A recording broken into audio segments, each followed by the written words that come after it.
Então, bom dia a todos. Se vocês conseguem me ouvir bem, se sim, por gentileza, me deem um ok na sala de bate-papo, na aba do bate-papo.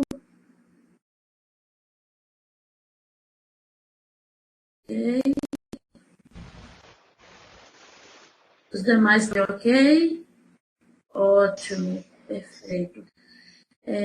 Bom, dando continuidade ao ciclo de webconferências promovido aqui pela nossa unidade de telesaúde do Hospital Universitário, hoje a gente tem a grata satisfação de contar com a colaboração e a presença do Henrique Peixoto, que é enfermeiro do nosso núcleo hospitalar de epidemiologia, está vizinho à nossa sala e tem colaborado bastante aí nos trabalhos que são desenvolvidos no NHE, que estão aí sob a liderança da doutora Raquel Guimarães, que também tem sido uma grande parceira da gente. Então, eu quero agradecer de antemão já ao Henrique pela colaboração. Eu já tinha encontrado o Henrique algumas vezes e tinha dito, Henrique, você vai fazer uma conferência para a gente. Henrique, não, pode deixar. Eu fiquei muito feliz dele ter aceito aí o nosso convite e está colaborando aí conosco em mais uma webconferência do nosso ciclo. Hoje, o Henrique vai trabalhar com a gente. O Henrique vai ser um parceirão, que tem outras webconferências aí pela frente que ele vai elaborar também. Então, hoje ele vai trabalhar com condutas em exposição ocupacional a material biológico e vai falar um pouquinho para a gente do que do que são esses procedimentos e como é que se deve trabalhar essa questão. Então, Henrique, desde já, muito obrigada pela colaboração e eu vou passar a palavra para você. Tá? Desde já, okay, obrigada. Eu que agradeço também o convite e já me coloco aqui à disposição, tá certo? Vamos lá iniciar. Gente, bom dia, tá? Para quem está aqui online assistindo, bom dia para quem vai assistir posteriormente, né, no espaço e no tempo. Como a professora Rosaline já adiantou, o tema de hoje a gente vai tentar trabalhar um pouco sobre as condutas em exposição ocupacional a material biológico, certo? É um tema extenso, mas assim, a provocação aqui é válida, até porque a gente tem um protocolo recente, né, saído em julho passado, e aí estamos, inclusive, atualizando aqui nosso protocolo hospitalar. A ideia é, além de trazer essas condutas nacionais, também falar um pouquinho sobre a nossa experiência aqui enquanto HUPAA, certo? O que a gente tem feito, o que a gente tem implementado. Comentar um pouco aí também a experiência de outros hospitais universitários. Sejam bem-vindos e vamos lá começar, tá? Como ela adiantou, eu sou o Henrique, sou enfermeiro do NHE. Tá bom? Eu queria começar, assim, adoro dados, né? Quem trabalha com vigilância, epidemiologia, tem que realmente gostar dessa parte de estatística e tal. Mas, assim, a necessidade desse tema, né, que é atual, que é importante, vem, por exemplo, dessa estimativa anual de acidentes somente com agulha, tá? Não entra aí, por exemplo, o sutura, entre outros. E quando a gente estratifica isso por profissões, a gente percebe o quanto que esse tema é importante, tá? Em primeiro lugar, a gente percebe aí que estão os profissionais de lavanderia, higiene e limpeza, tá bom?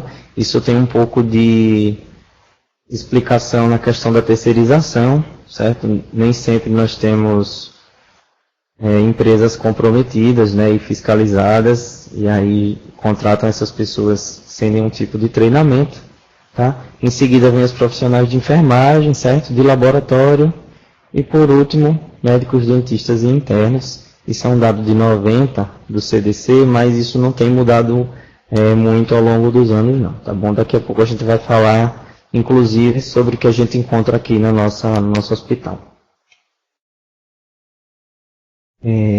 Passando, tá bom? Apesar disso, apesar dessa estimativa nos Estados Unidos de quase 1 milhão de acidentes de trabalho, tá, com exposição a material biológico por ano, a verdadeira incidência é desconhecida. Isso não é mérito apenas dos norte-americanos, isso acontece aqui com a gente também, no Brasil. Ok? Isso se deve à subnotificação, provavelmente ainda a questão da nossa cultura punitiva, o medo, a nossa cultura de não notificar, né, de não trabalhar com dados, certo? Já adiantando, a nossa média, de acordo com o Sinanet, de acidentes por ano é de 60 mil no nosso país, somente com acidentes referindo ao material biológico, certo? E isso, todas as agências reguladoras, elas consideram como subnotificação, sim, esse número deve ser muito maior. Essas taxas podem envolver, tá, de 40% a 95% de exposições, a média é de 50% de subnotificação. Se a gente tem isso, então estou falando para vocês que mais ou menos no nosso país acontece 120 mil acidentes de trabalho com exposição a material biológico. Isso é muito sério. Por isso que esse tema assim, é tão atual e realmente importante a gente estar tratando agora. E aí também vem os custos, né? O empregador ele não está pensando apenas na saúde do seu funcionário, certo? Isso envolve custos tanto de previdência, né, de afastamento, como de contratação, certo? A gente tem, entre outras intervenções, os exames laboratoriais, que a gente vai comentar, o tempo de trabalho perdido, aconselhamento, medidas profiláticas, né, como vacinas, imunoglobulinas. E a estimativa desse gasto, né, pode chegar a 1.300 milhões de dólares quando a gente pensa na soroconversão dessas pessoas. E o custo psicossocial ele não é estimado, porque a gente não tem como precisar o quão como é que eu poderia dizer, penoso e traumatizante mesmo uma pessoa ser soroconvertida por causa de um acidente de trabalho, né? Seja para hepatite HIV. Quando a gente fala sobre acidentes com material biológico, 3 vírus eles entram nos principais protocolos internacionais, tá? São as nossas medidas profiláticas que a gente mais toma, que são o vírus da hepatite B, C e o HIV. O HIV ele mete muito medo nas pessoas e normalmente quando acontece um acidente é sempre sobre ele que as pessoas pensam. Porém, a probabilidade, né, o risco de eu soroconverter, se for um acidente percutâneo, ou seja, se romper aquela minha camada cutânea, né, da pele não íntegra, é de 0,3%, e se for mucosa de 0,09%, ou seja, esse índice é muito baixo, tá? Porém, quando a gente vai para a hepatite pelo vírus B, e aí ele pode chegar a 30%, ele sim é o que nos preocupa, certo? A nível hospitalar, a nível de profissional de saúde, e o vírus C de 0 a 7%, sendo uma média de 1,8%, são intervalos de confiança de 95%, que a gente mostra. Esse é o nosso hospital, certo? Para quem é daqui já está familiarizado. Para quem não conhece, tá? O HUPA é da UFAL. E aí eu vou apresentar um pouquinho os números desse nosso hospital para vocês entenderem como que a gente chegou aqui até agora. Ele é um hospital que tem, né, um hospital de grande porte, tem 239 leitos, certo? Tem ambulatórios de especialidades médicas, serviços de média e alta complexidade. Está contratualizado com a Prefeitura Municipal de Maceió e pertence à rede, hoje, EBSERH, Hospitais Universitários Federais. Esse número de funcionários aqui ele está um pouco desatualizado, porque isso é de 2014. Nós temos para mais de 2.000 funcionários hoje, entre regime estatutário e CLT. E, além desses serviços, a gente inaugurou recentemente o serviço de reumatologia. Nessa série histórica, que eu queria mostrar para vocês, de acidentes de trabalho, a gente percebe um aumento, tá? Isso ainda não é estatisticamente relevante, que pode ser apenas um aumento de notificação, certo? De cultura, de notificação, mas de 2011 a 2014 a gente percebe que o aumento de acidente de trabalho ele vem, né, sendo construído. Em 2015 até julho a gente tem já o registro de 25 acidentes de trabalho com exposição a material biológico, Isso não se refere a todo acidente de trabalho que a gente abriu o CAT, certo? Porque aí ainda envolvem as quedas, entre outros. A gente está falando só da exposição ao material biológico. A tendência desse número realmente é crescente, é isso que a gente tem observado. Quando a gente vai para os dados do paciente-fonte, em 83% dos acidentes, a gente conhecia o paciente-fonte, isso é um dado muito importante para a gente trabalhar. A gente busca ampliar isso aí para 90, 95, chegar a 100, certo? Porque, como vocês vão ver daqui a pouquinho, o conhecimento desse paciente-fonte vai ser fundamental para que eu consiga implementar as minhas ações de profilaxia imediata, certo? E em 17% desses acidentes eu não conhecia o paciente-fonte. Isso aqui é bastante preocupante, porque eu posso até estar fazendo intervenções desnecessárias. Quando a gente pega anualmente, a gente percebe uma tendência de diminuição desse desconhecimento do paciente-fonte. Tá? A gente tem 2014 aqui de vermelhinho, tá bom? Então, isso é um dado legal que a gente tem conseguido trabalhar. Então, na maioria dos acidentes, esse desconhecimento do paciente-fonte ele tem diminuído. A gente tem buscado saber qual foi, né, esse paciente zero desse material biológico. Isso é bem legal. Quando a gente vai para a faixa etária, raça e cor, predomina a idade entre 25 e 34 anos, ok? E não há significância estatística entre cores parda e branca, tá? Predominando a branca, porém, é bem próximo o número quando a gente vai para a raça cor. Quando a gente vai para o sexo, predomina o sexo feminino, certo? Cerca de 80% dos acidentes envolviam mulheres, e a gente tem literaturas explicando tanto a questão da enfermagem, né, quem mais se acidenta, técnicos, enfermeiros, que são profissões relativamente com presença mais feminina, cerca de 80%, 85% da profissão é formada por mulheres. Também como a questão de gênero do homem não notificar, né? Dele não achar necessário, dele não instituir as medidas profiláticas, e a mulher, culturalmente, ela ser mais preocupada nesse sentido. Esse é um dado que pesa para baixo, tá? Com relação a nós, porque desses profissionais acidentados, apenas 67% eram vacinados completamente com as 3 doses da vacina para hepatite B. E isso nossa meta é 100%, a gente tem trabalhado com o serviço de saúde ocupacional local, porque nós oferecemos a vacina no próprio ambulatório, né, é uma medida relativamente barata quando a gente compara com o custo psicossocial e o custo pós-acidente. Porém, em 28% dos acidentes a gente tinha profissionais não vacinados. Isso a EBC ela tem instituído já durante a contratação, solicitando esse cartão de imunização de todos os seus funcionários. E em 5% a gente tem ignorados ou em branco, né, esse dado se perdeu. A gente tem que trabalhar aí para qualificar esse dado. Quanto ao material, o sangue ele sai na frente, está em disparado ao longo dos anos. Desde 2010 é o material biológico mais importante. A gente tem outros fluidos com sangue, soro, plasma e ainda líquido.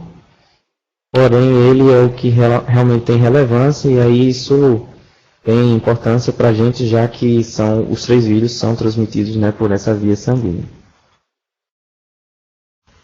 Aqui de amarelinho eu quis destacar os profissionais da assistência que são mais acometidos, né? Então, como a gente vê, apesar dos estudantes terem número absoluto maior de 59, aqui a gente entra tanto residentes como estudantes ainda de graduação.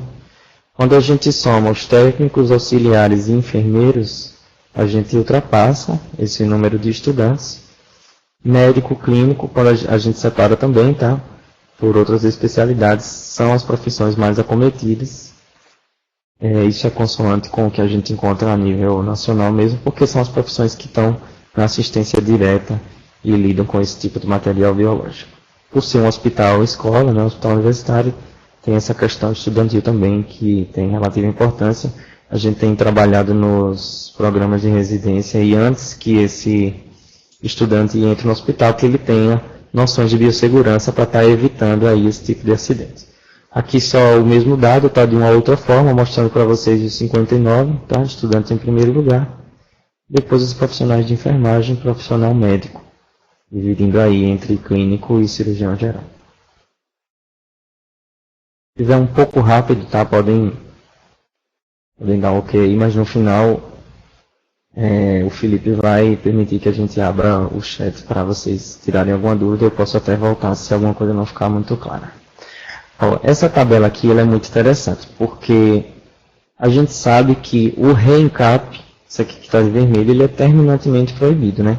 A gente não precisa de uma NR, como a NR32, para dizer para a gente que não devemos reencapar agulhas, tá? Seringas. Entretanto, 9 acidentes dessa série histórica foram decorrentes de reencape, tá bom? Isso é uma coisa que tem que ser trabalhada. O profissional ele tem que realmente entender que isso não deve acontecer para a sua proteção.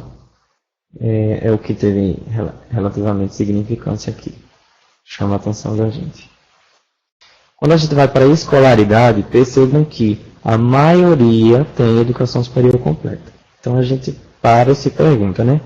Por que que esse profissional de nível superior ele continua fazendo práticas que são arriscadas para a cultura organizacional, para si, para os seus familiares e para o paciente? Seria falta de formação? Seria um defeito aí nessa graduação? E aí eu reitero a importância desse tipo de conferência, né? Para a gente estar realmente discutindo e refletindo sobre esse tema, certo? Depois a gente tem ensino médio completo e educação superior incompleta, em segundo e terceiro lugar, respectivamente. Essa aqui é a nossa página inicial do nosso navegador, tá? São aplicativos de uso diário. Esse aqui que é o Vigiosp, que eu estou mostrando, é onde a gente recebe as notificações, certo? Não só de acidente de trabalho, mas também de doenças e agravos de notificação compulsória, desvio de qualidade, todo tipo de gerência de risco dentro do nosso hospital, tá bom? Isso aqui é uma parceria com a EBSERH, a EBSERH implementou. Além disso, nós temos, né, os avisos pelo próprio telefone, certo? Pessoalmente, já que a instituição da profilaxia, né, a conduta ela tem que ser feita sempre de forma imediata, o mais rápido possível. E qual que é o histórico dessa legislação, vamos supor assim, com respeito à conduta com material biológico? Na verdade, antes da década de 80, pouco se falava nisso e pouco se preocupava, porque os profissionais de saúde não eram considerados como de alto risco, tá, para acidente de trabalho, que eu já mostrei inicialmente, isso é um erro. Porém, com o advento da epidemia da AIDS e posteriormente das hepatites, né, a descoberta do HTLV, etc., isso ganha conotação internacional e aí aparecem legislações internacionais e nacionais, portarias que vão estar nos auxiliando nesse sentido, e aí a gente caminha para a nossa situação atual. Como eu já adiantei para vocês, né, a gente tem, de acordo com o Sinanet, cerca de 60 mil acidentes de trabalho por ano. Ok? Se a gente admitir aquele porcentagem de 50% sobre notificação, isso sobe para mais de 100 mil acidentes por ano no nosso país, só profissionais de saúde. Então a gente tem que realmente romper com essa cultura de que o profissional de saúde ele é um herói, ele sabe de tudo, ele não precisa de treinamento, ele pode falhar sim, né? Ele é ser humano, ele está num contexto social de trânsito, de trabalho, de discussão em casa, de família, etc. E isso influencia diretamente na sua prática de trabalho, isso pode acabar também levando a um acidente de trabalho. Se a gente tiver esses mecanismos de proteção firmes, a gente vai estar aí eliminando ou reduzindo drasticamente esse número.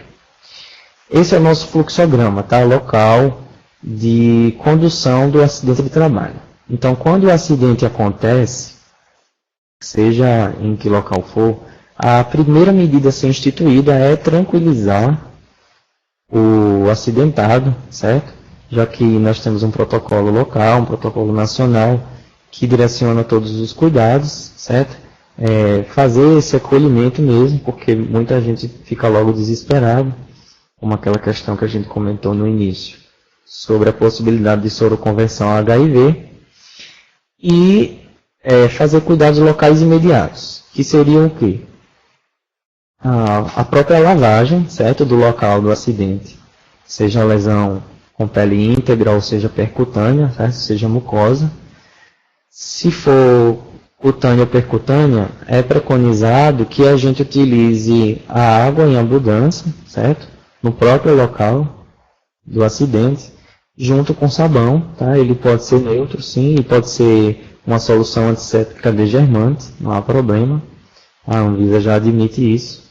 Porém, se for em mucosa, como mucosa ocular, né, e outras mucosas do nosso corpo, o ideal é que eu use apenas o soro, a solução fisiológica, certo? 0,9%, para não estar aí outros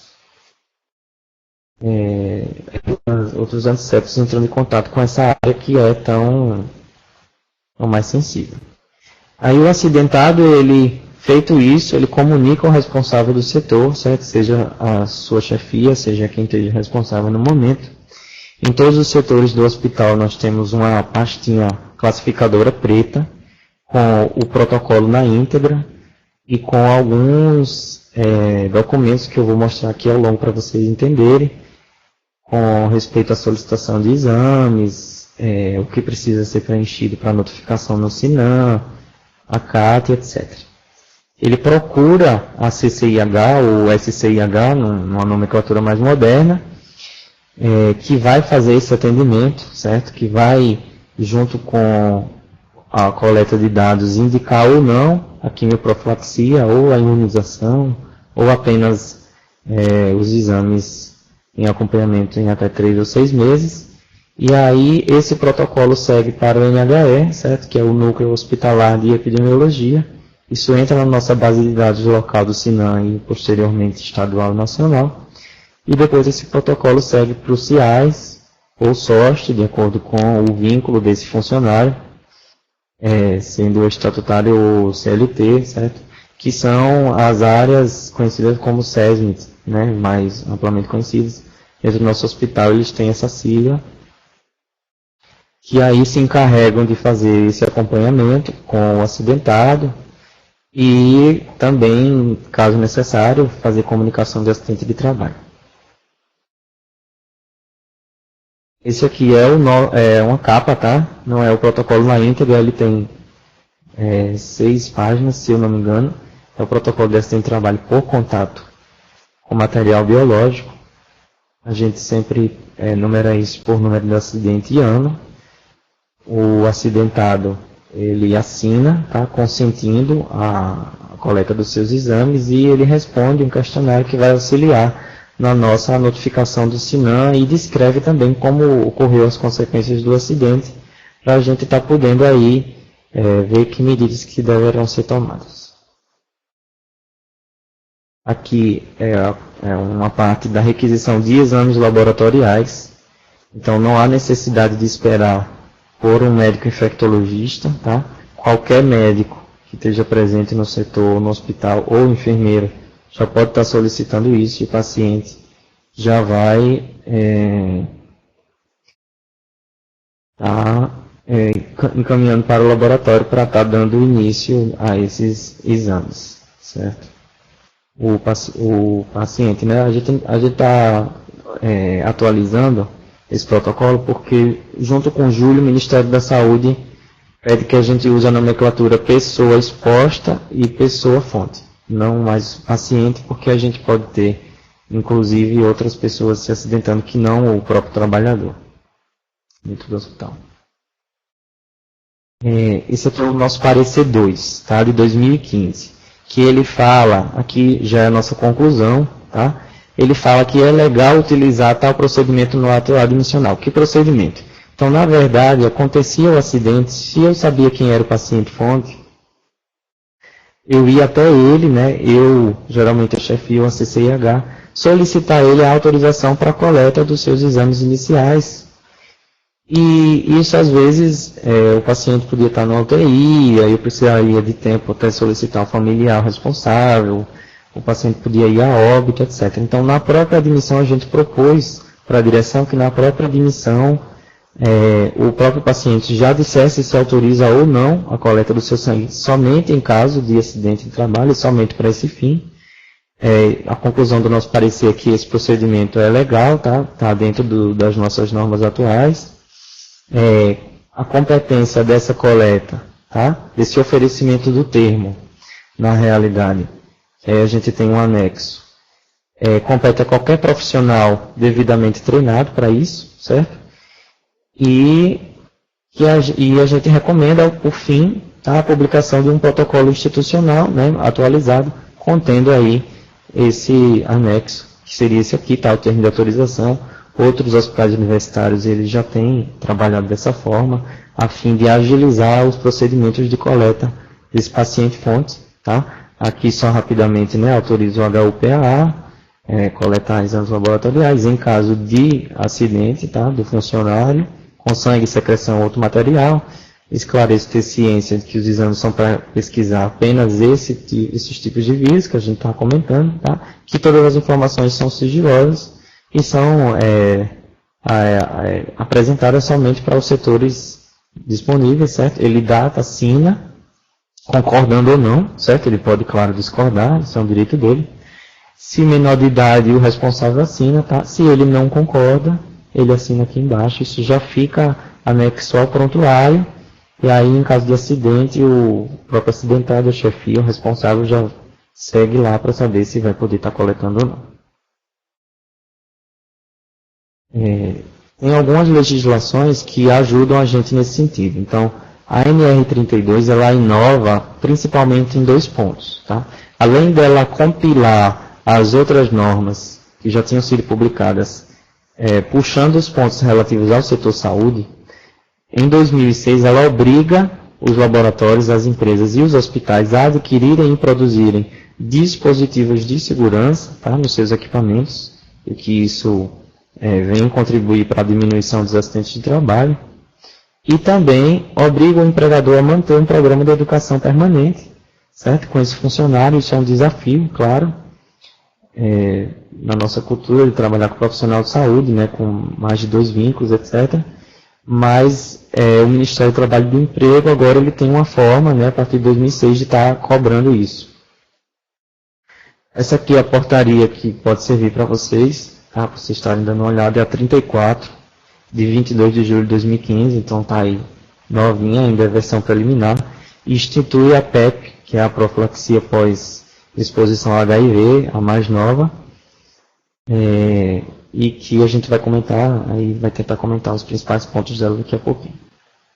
Eu vou começar pelo HCV, porque é o menorzinho, e aí invertendo a ordem, a maioria sempre gosta de começar pelo HIV, né, o que chama mais atenção, mas quando a gente fala a respeito do vírus C, da hepatite C, a gente tem que saber que não existe uma medida específica para a gente estar prevenindo essa soroconversão, certo?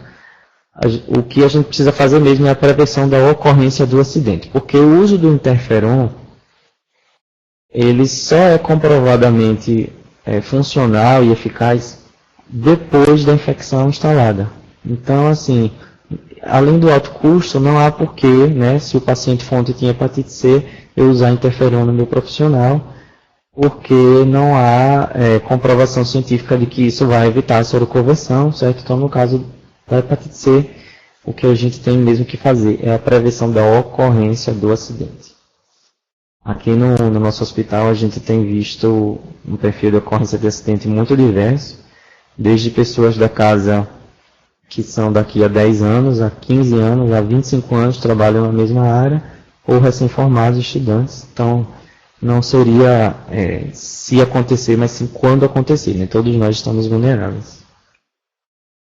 Quando a gente vai para o HIV, que aí já entra esse protocolo recente de julho de 2015, a gente tem algumas novidades, A principal novidade é que esse protocolo unificou os esquemas de profilaxia pós-exposição ocupacional, violência sexual e sexo consentido, desprotegido. Então, isso ficou unificado, o esquema de tratamento ele também ficou mais unificado, que torna a adesão melhor, e houveram também algumas simplificações, que a gente vai estar comentando. A avaliação inicial que o serviço de infecção hospitalar faz, sempre é o tipo de material biológico envolvido, certo, no acidente, qual que foi o tipo de exposição, qual que foi o tempo entre o acidente e o atendimento inicial, a procura inicial, e qual que é a condição sorológica, tanto da pessoa fonte como da pessoa exposta. A gente vai destrinchar cada tema desse de um por um.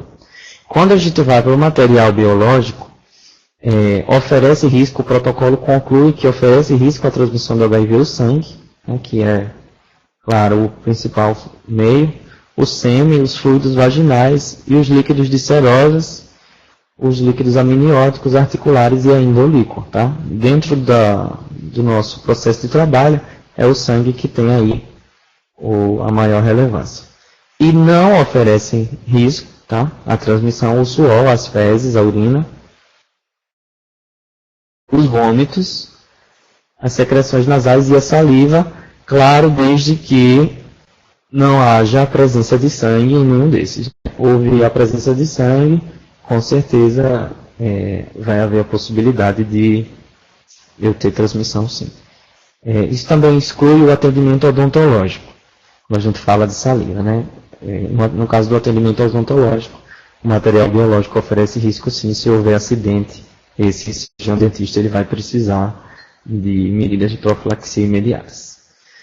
Com respeito ao tipo de exposição, tá, oferecem risco a percutânea, o acidente com exposição a mucosas, cutânea se a pele não estava íntegra, né, se eu tinha solução de continuidade na pele, e mordeduras com presença de sangue. Não oferecem risco as cutâneas exclusivamente, então se pinga uma gotinha de sangue no meu rosto, né, numa pele íntegra, não oferece risco de transmissão de HIV, certo? E mordeduras sem a presença de sangue é o que o protocolo admite. Inclusive nas nossas mãos, né? Se a gente está com as mãos íntegras e houve contato, não há risco de transmissão de HIV. Todo caso de acidente com material biológico, gente, deve ser tratado como um caso de urgência médica, certo? E todas as medidas que a gente vai comentar, e desde as iniciais até a instituição da quimioprofilaxia, deve ser feito nas primeiras 2 horas, idealmente. Claro que se admite a possibilidade de ser feito em até 72 horas, certo? Com relativa eficácia. Após esse tempo, já fica completamente comprometido as medidas que a gente possa tomar no sentido de evitar a soroconversão, tá? Mas se a pessoa procura mesmo após 72 horas, tem sim medidas a serem tomadas, né? O próprio aconselhamento, treinamento, suporte psicossocial e também o teste para outras doenças não significa que a pessoa não será atendida. Quanto ao status da pessoa exposta, tá? A PEP, ela vem do inglês, da profilaxia, profilaxia pós exposição ocupacional. A PEP não está indicada quando houver infecção prévia ao HIV. Então, se o meu funcionário ele já tem infecção por HIV, não há por que eu instituir a profilaxia pós-exposição ocupacional. Por isso vai ser importante a realização do teste rápido no momento do acidente.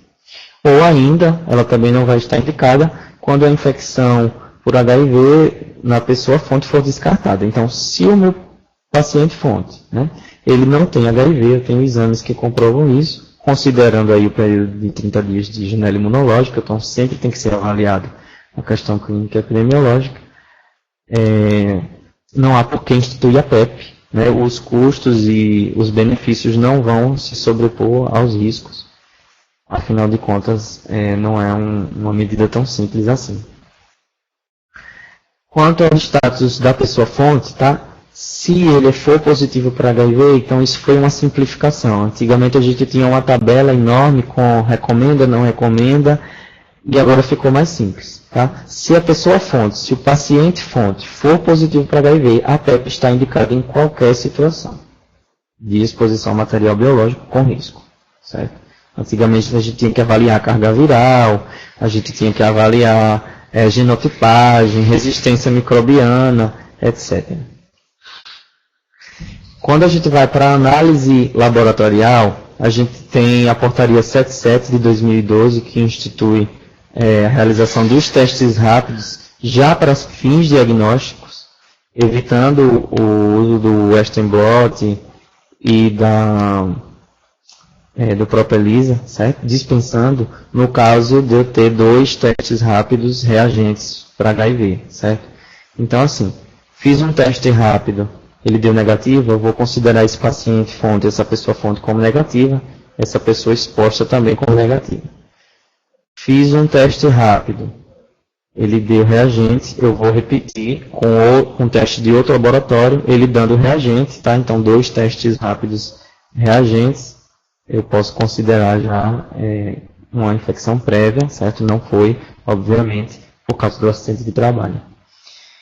E além do teste rápido, certo? Que a gente já conhece com a gotícula de sangue, que é pingada, vou mostrar uma foto daqui a pouco, a gente tem a novidade que é o teste do fluido oral. Ele também pode ser utilizado. O que a gente precisa observar é apenas o tempo da janela, tá? Para o teste rápido tradicional, a janela imunológica a gente admite de 30 dias. Por isso que tem que ser feita a investigação clínica epidemiológica, né, dos últimos 30 dias. E já para o teste rápido do fluido oral, essa janela é de 90 dias. Então é um pouco maior.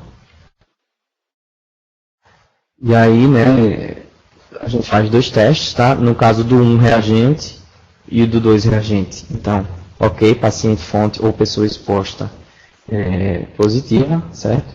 No caso do primeiro teste não reagente, não é necessário fazer o segundo teste, certo? Já se considera não reagente. Essa aqui é a imagem dos testes rápidos, tá? A gente tem aqui, por exemplo, sífilis, HIV, hepatite C e B. Basta pingar uma gotinha, tem a linha controle, certo? Para o teste ser considerado válido. E tem a segunda linha, que aí ele dá o diagnóstico de reagente, lembrando que para HIV a gente precisa sempre de 2 testes rápidos para serem confirmatórios e de laboratórios diferentes. Esse aqui é a imagem do teste de fluido oral, tá bom? Não é utilizado no Brasil esse aqui. O do Brasil você coleta essa parte da gengiva, tá? Tanto superior como inferior. Então, na verdade, você vai atrás das células, não é da saliva, não é só da saliva. E insere num tubinho que ele vai ter uma coloração, é a coloração que vai dizer para você se ele é positivo ou negativo. Ele ainda não está amplamente distribuído, começou com a região sul e algumas ONGs receberam para teste, tá? Mas ele já está validado e a ideia é utilizar os 2 tipos. A partir dos treinamentos, né, que a gente faça, aqui no nosso hospital a gente utiliza apenas esse aqui, tá? O teste rápido tradicional.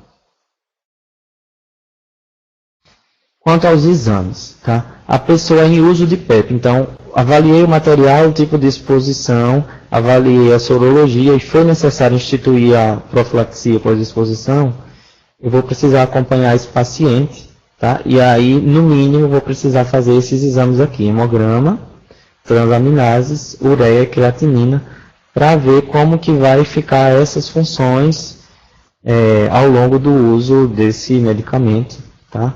A duração da PEP é de 28 dias, isso aqui é outro desafio, porque apesar do esquema preferencial ser esse aqui, tá? Ser a lamivudina ou atanasavir, e tá em 3 em 1, né?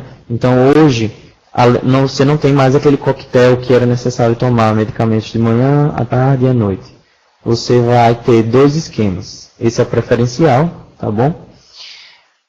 Mas o seu profissional que institui a PEP, ele vai tomar de 2 comprimidos por dia a 4, no máximo. Isso facilita a adesão. Porém, essa duração de 28 dias com a parte de efeitos adversos, que vão desde náuseas, diarreias, a própria tontura, etc., que são muito comuns, fazem com que, a partir dos 14 dias, o que a gente tem percebido nos últimos estudos é que essa pessoa abandona, tá bom?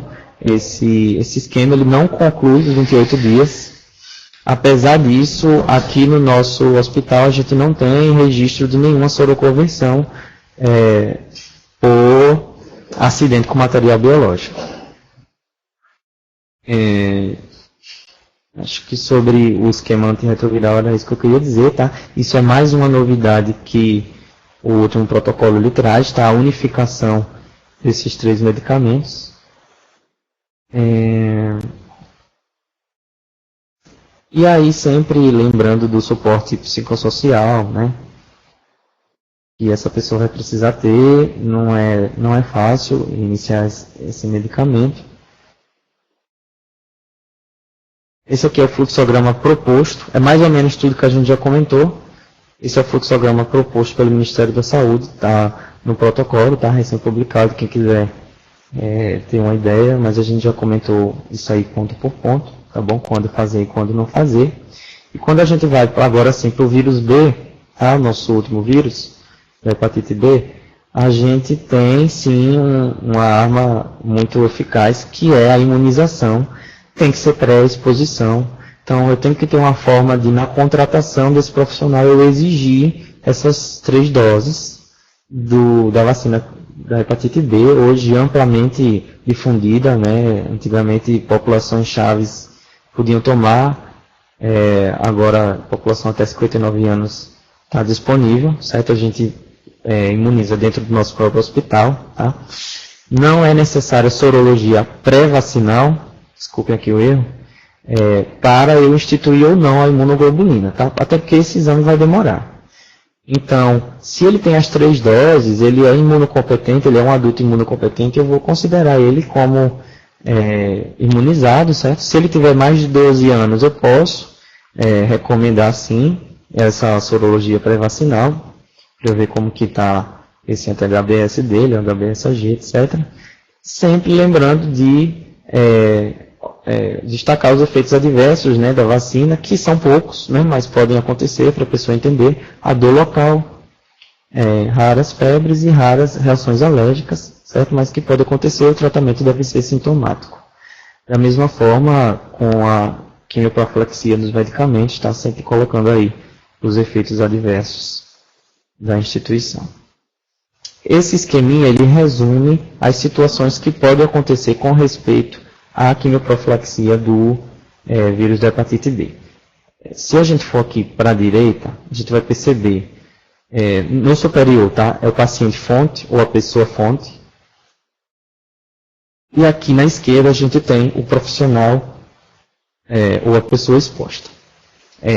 Nessa primeira coluna, a gente vê que o paciente fonte é HBsAg negativo, tá?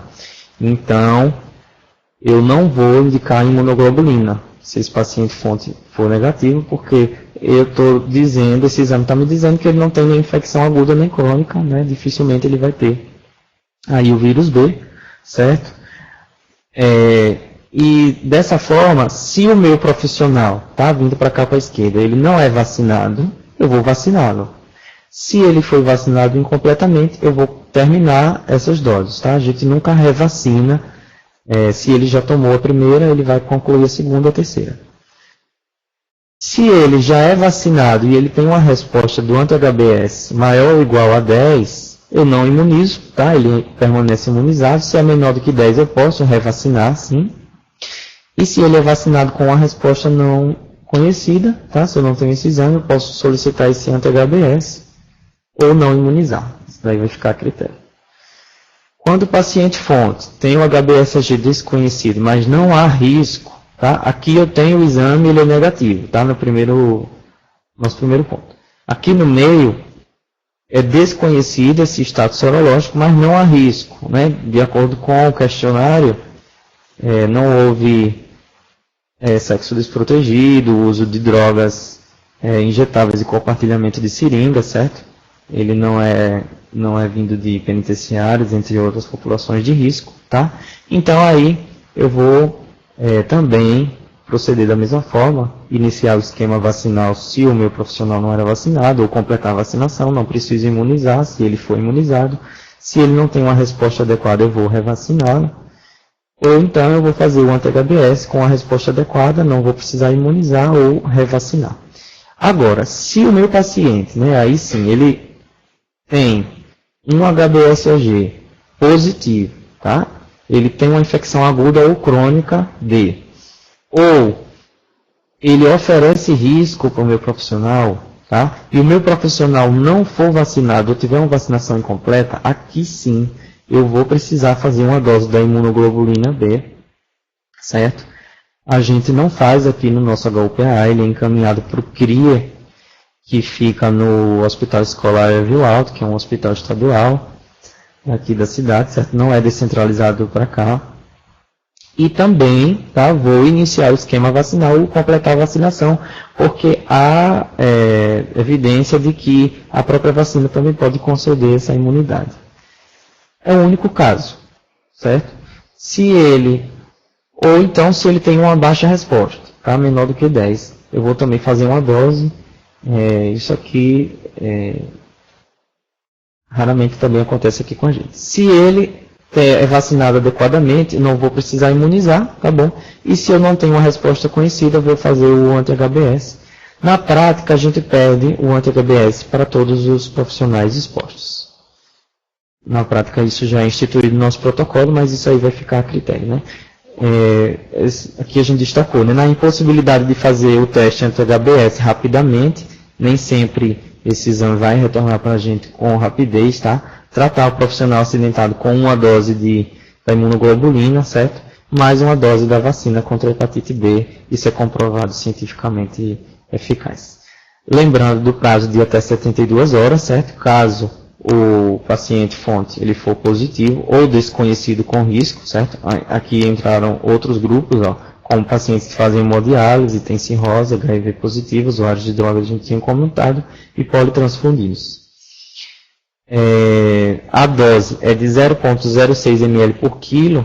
Se ela ultrapassar 5 ml, a gente vai precisar distribuir, ela é intramuscular, certo? Vai precisar distribuir aí em duas regiões diferentes. Não ultrapassando 5 ml, dá para fazer em uma via intramuscular mesmo, lembrando do alto custo da imunoglobulina. Esse aqui, após a exposição, eu não estou lembrando o que está aqui, pode ter sido um erro. E já estou quase finalizando, certo? Para abrir para as nossas perguntas, só queria fazer mais algumas reflexões, como por exemplo, os nossos processos de trabalho, né? Perguntar aí para vocês como é que estão. A gente sabe que existem normas que regulamentam, por exemplo, o nosso descarte de materiais. Quando a gente vem para esse não é uma foto local, tá bom? A gente não encontra isso aqui, graças a Deus. É do Risco Biológico, é um site muito interessante para a gente fazer busca nesse sentido. Ela deveria estar cheia até essa marquinha aqui, né? 2/3. Esse restante está livre para o manuseio, a gente percebe aqui que não foi obedecido. Quando a gente vai para essa segunda imagem, a gente percebe uma dificuldade de acessar essa caixa de descarte de pérfuro cortante, certo? A gente percebe uma mesa totalmente desarrumada, desorganizada, e ela ainda está solta. Então, qualquer coisa que bata aqui, ela vai cair, isso pode levar a um acidente. Por quê? Né? Porque a gente ainda encontra isso nesses lugares afora. Aqui, a gente tem, né, a pessoa abrindo a porta, com a seringa, levantando a seringa para cima. Por que ela não está abaixada? Né? Isso aqui é um risco de acidente. Aqui ela vai com o dedo guiando, né, a própria agulha. Isso aqui também é um risco de acidente muito grande para coletar exame. E quando esses profissionais são perguntados por que eles acham que o acidente aconteceu, primeiramente, a maioria teve treinamento em biossegurança. Dificilmente um ou outro não tem. Porém, quando eles são perguntados, a maioria fala que foi a pressa, que tinha muitos pacientes, sobrecarga de trabalho, etc. É a justificativa deles, mas a gente não pode, né, ter essa justificativa. O trabalho é contínuo, é uma assistência contínua. A gente não pode deixar isso influenciar no nosso tipo de acidente de trabalho.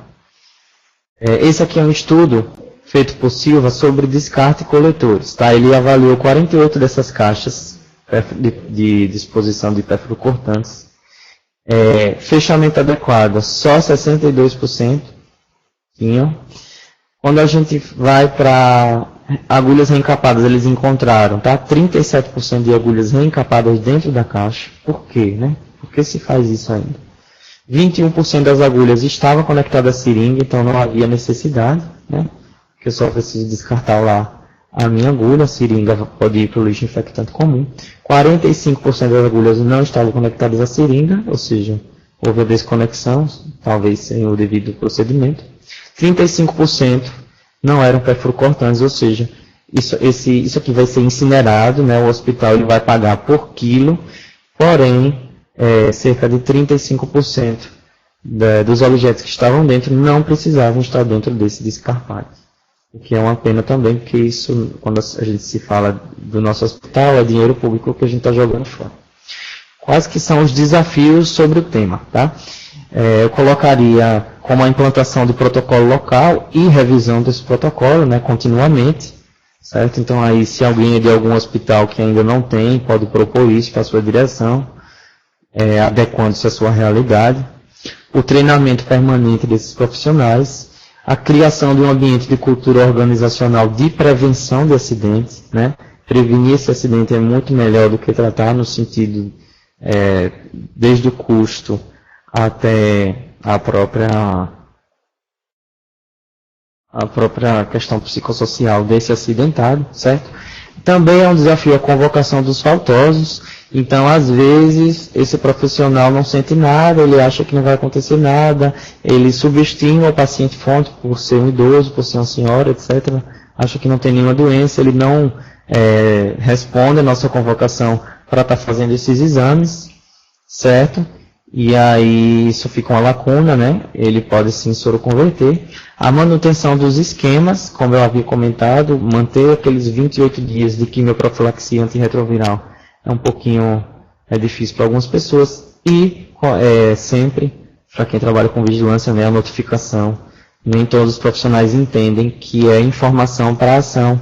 E aí a gente tem esse número subestimado, ou então a gente tem bancos de dados aí não completos, por causa dessa subnotificação.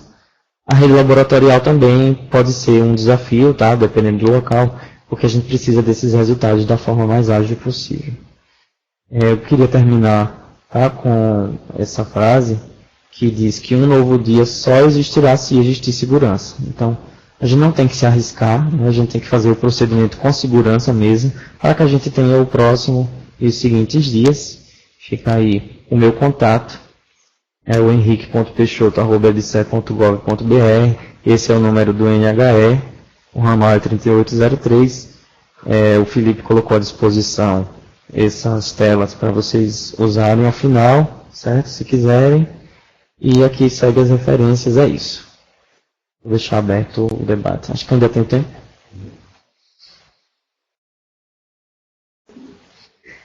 Eita, passei um pouquinho, né?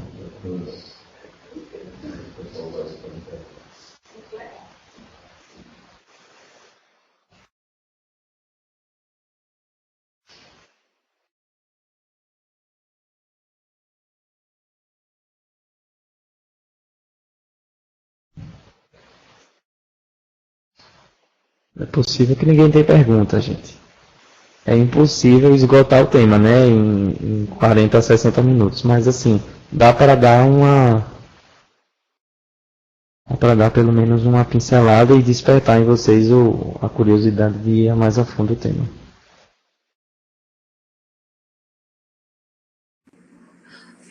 Oi, Henrique. Oi. Eu tenho pergunta. Ah, tá. Pode ficar à vontade.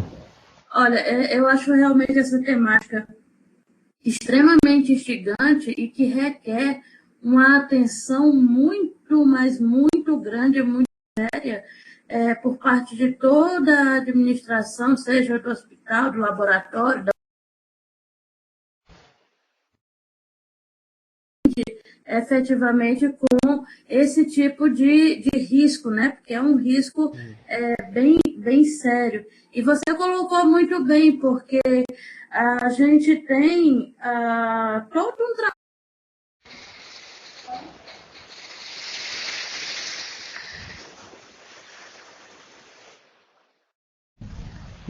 Rosaline, tá só cortando um pouquinho, mas pode continuar, viu?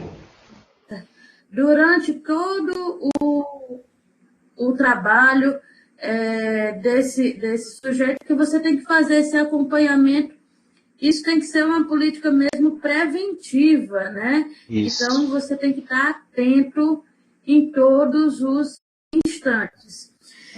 E aí, eu te pergunto, eu achei muito, mas muito bacana mesmo sua exposição, fico passando um monte de coisa aqui na minha cabeça.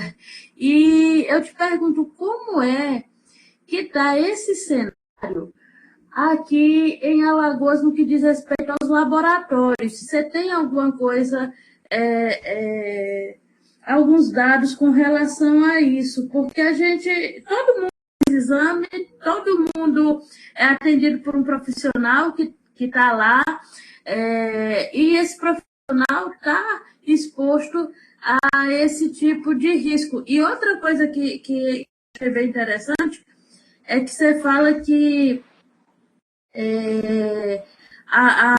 o maior índice não está no que diz respeito ao HIV, mas sim às hepatites. E isso é bem interessante. Eu tive a conhecer, e se você me perguntar como foi, até hoje não se sabe. Então... pode ter sido até ambiental, né? Pode ter sido uma exposição ambiental. Eu nem sei como foi. Então, eu só descobri nos meus exames nacionais para a universidade. E como a hepatite C é silenciosa, é um risco muito grande. Por isso que quando você fala que tem que fazer esse acompanhamento do profissional, é verdade, assim como a gente, enquanto paciente, enquanto sujeito comum, tem que fazer esse acompanhamento, do profissional tem que fazer direto mesmo, com uma certa constância. E aí a minha pergunta é, com relação aos laboratórios, como é que isso está? Pronto. Quer que eu aguarde se mais alguém vai fazer alguma pergunta para a gente responder tudo junto? Ou eu já posso seguir? Tudo junto. Pode responder. Tudo junto, né? Pronto. Uhum. Se alguém quiser se colocar, viu, gente? Fica à vontade também. Antes de responder a sua pergunta, tá, Rosaline? Eu queria agradecer só aqui a quem já está comentando, né? Acho que foi a Eline. A Eline, agradeço também, tá? Você está aqui participando. A Rosane e o Felipe também aqui está complementando, né? A questão dos materiais que não têm tanta importância na questão do risco. Vamos lá para a tua pergunta. Eu fiz residência em Sergipe, né? Eu vim de Aracaju. Ainda estou me adaptando e reconhecendo a rede alagoana nesse sentido, mas o que a gente, pelo menos no início do ano, o que a gente percebeu é que havia sim uma dificuldade na questão laboratorial, tá? Muito grande, tanto no sentido por falta de kits, né, para eu estar fazendo esses exames, como por essa questão da adesão da pessoa aí fazer os exames, né? Sempre ela é facultada, né? Ela é convidada a fazer os exames, seja a pessoa fonte, seja a pessoa exposta, mas o ideal é que isso seja posto, a importância, seja feito realmente esse acolhimento para que ela se sinta, né, segura e verifique por que é importante, até para eu estar oferecendo, caso haja necessidade, outros exames. No início do ano a gente teve essas dificuldades, nosso próprio HUPA teve, tá? Mas agora isso já está restabelecido. O que a gente percebe é que a rede alagoana ela ainda não é tão descentralizada, então ele fixa certos pontos, principalmente na capital Maceió, o que dificulta, por exemplo, se eu tenho um acidente de trabalho desse na nossa cidade interiorana de Belmiro Gouveia. A pessoa ela vai ter que se deslocar horas, um deslocamento de 3 a 4 horas, pelo menos, para estar instituindo essa quimioprofilaxia, que a gente sabe que ela é mais eficaz durante as primeiras 2 horas. Então isso é uma coisa assim que tem que ser repensado e discutido, tá? Mas o cenário já é melhor. Eu não sei se eu satisfiz você.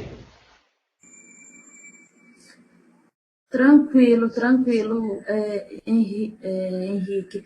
Henrique, a gente vê, espanta um pouco, né, quando a gente vê uma coisa que é muito séria, que é a história do descarte desses materiais, né?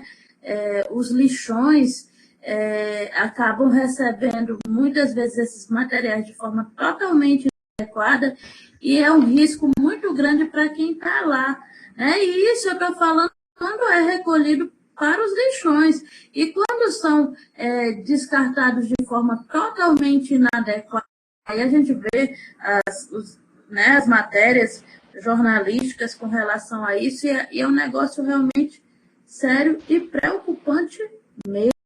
Tem mais pergunta aí para tu, viu? Tô vendo. Essa questão do descarte, essa questão do descarte, ela é realmente preocupante, né? Tanto o descarte domiciliar, como o descarte de instituições não fiscalizadas ou não regulamentadas, né? Infelizmente, o nosso poder público ele não acompanha isso. E se a gente caminhar nas ruas da nossa cidade, a gente vê realmente o descarte inadequado. Isso é um perigo, principalmente porque a gente sabe que existem pessoas que vivem da reciclagem do lixo, né? Que são catadores, e elas vão estar expostas, e quando que elas vão saber, quando que elas vão ter aí algum cuidado, isso vai ser realmente dificultoso. O Felipe Teixeira, ele está colocando aqui se há algum setor no HUPA ao qual devemos e podemos notificar a exposição de risco do material biológico. Tá, Felipe? Talvez eu tenha passado um pouco rápido, mas lá naquele fluxograma inicial, eu coloco um pouquinho sim, e pode, tá bom? Pelo fluxograma, tá bom? Deixa eu voltar aqui.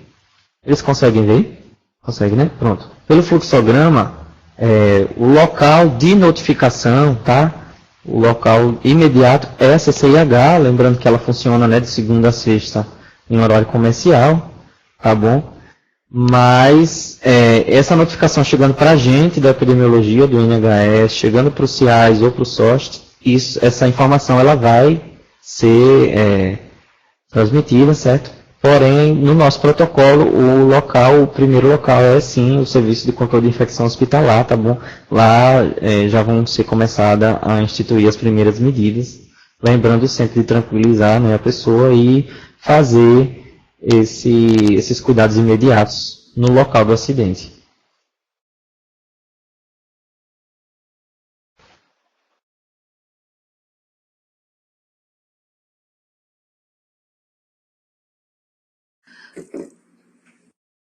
Obrigado, Mariana, também. Maria Tatiana, perdão. Se ninguém tiver mais perguntas, eu acho que a gente vai encerrar, não é isso?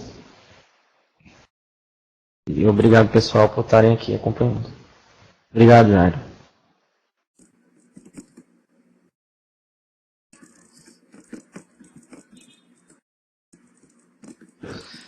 As minhas? Eu queria agradecer novamente, né? Só um instantinho, Rosalinho. Eu queria agradecer novamente, tá bom, o convite, dizer que me coloco à disposição, dentro do meu conhecimento limitado, tá certo? Novamente dizer que esse protocolo, gente, ele é enorme, tá bom? E o que eu quis mesmo foi passar junto, né, com os sócios sociais e a CCIH, como que é a nossa realidade aqui do HUPAA, tá bom? Outros hospitais funcionam diferente, como Ceará e Paraíba, mas basicamente se resume a isso, tá bom? E a Rosaline, ela está colocando se há punição para quem descarta inadequadamente. Legalmente há, Rosaline.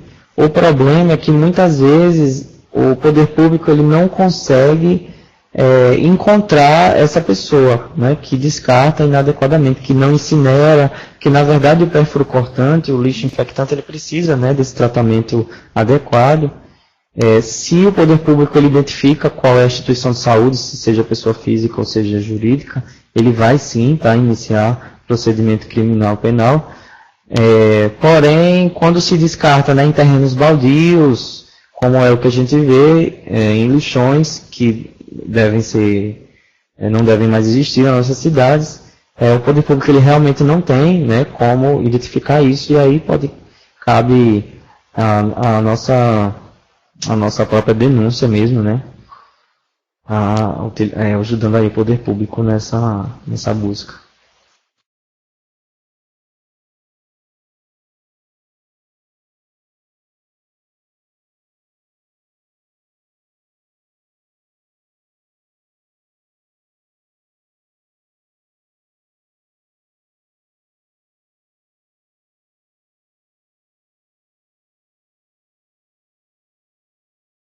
Agradecer a quem ficou até o final, né? Estou vendo aqui alguns nomes conhecidos. E até a próxima, pessoal.